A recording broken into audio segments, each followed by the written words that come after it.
Hello everyone, welcome back to my channel. This is Vishalakshi. ఈరోజు నేను బొచ్చు చేపతో పులుసు చేస్తున్నానండి. ఇది ఒక డిఫరెంట్ స్టైల్. ఎలా ఉంటుందో ఒకసారి చూసేద్దాం. దానికోసం నేను చింతపండు చూసారు కదా, అంత చింతపండు నానపెట్టేసుకోండి. ఇప్పుడు స్టవ్ మీద కడాయి పెట్టుకొని ఇందులో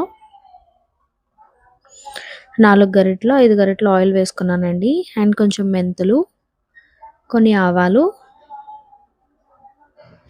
కొంచెం జీలకర్ర అన్ని టీ స్పూన్ అంత వేసుకున్నాను. బాగా వేయించుకొని అందులో ఆనియన్స్, పచ్చిమిరపకాయలు, కరివేపాకు వేసుకొని బాగా వేయించేసుకోండి. అందులోనే కొంచెం అల్లం వెల్లుల్లిపాయ పేస్ట్ వేసుకొని పచ్చి స్మెల్ పోయే వరకు, ఉల్లిపాయలు కొంచెం బ్రౌన్ కలర్ వచ్చే వరకు బాగా వేయించుకోండి. వేయించుకున్న తర్వాత ఉల్లిపాయలు కొంచెం బ్రౌన్ కలర్ వచ్చాయి కదా, సో ఇప్పుడు టమాటో ముక్కలు కూడా వేసుకొని బాగా వేయించుకోండి. టమాటా మగ్గే వరకు. మగ్గిపోయిన తర్వాత కొంచెం పసుపు, దానికి తగినంత కారం అండ్ ఉప్పు. కారం కొంచెం ఎక్కువే పడుతుంది, చేపల పులుసు కదా. అది కూడా బాగా వేగిన తర్వాత మనం అందులో వాటర్ యాడ్ చేసుకుందాం.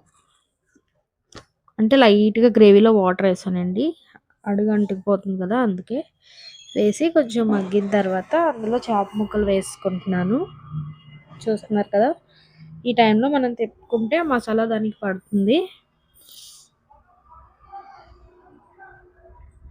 ఇప్పుడు కొంచెం మగ్గిన తర్వాత ఫిష్ అందులో ఇప్పుడు మనం చింతపండు పులుసు వేసుకున్నాను అనమాట, ముందుగా నానబెట్టుకుంది.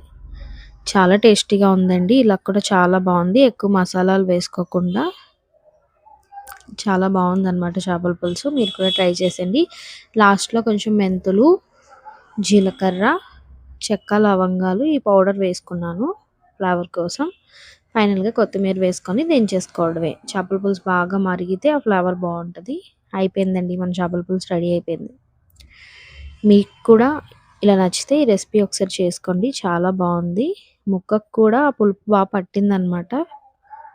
నేను ఇదే ఫస్ట్ టైం ఇలా చేయడం ఈ స్టైల్లో. ఎలా ఉంటుందో అనుకున్నాను, కానీ చాలా బాగా వచ్చింది. మీరు కూడా తప్పకుండా ట్రై చేసేయండి. రెసిపీ నచ్చినట్లయితే please subscribe my channel. Thank you.